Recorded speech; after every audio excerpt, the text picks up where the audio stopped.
जहां में सिलसिलाए चश्मे तर हुसैन का है अश्क लोगों के लेकिन असर हुसैन का है।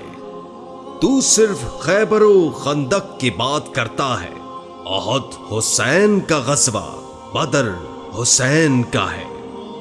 हमारी सुबह का नामे अली से है आगाज, फिर इसके बाद तो एक एक पहर हुसैन का है। वहां मलामत कुल और यहां रजाए खुदा, उधर यजीद का लश्कर इधर हुसैन का है।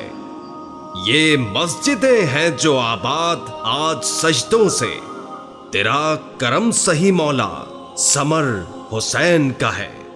किसी ने पूछा कि है अर्शो फर्श भी किसके, जवाब आया कि ज़ेरो ज़बर हुसैन का है। कहा कि मौला तेरी कायनात किसके लिए, तो हंस के बोले सभी मालो ज़र हुसैन का है।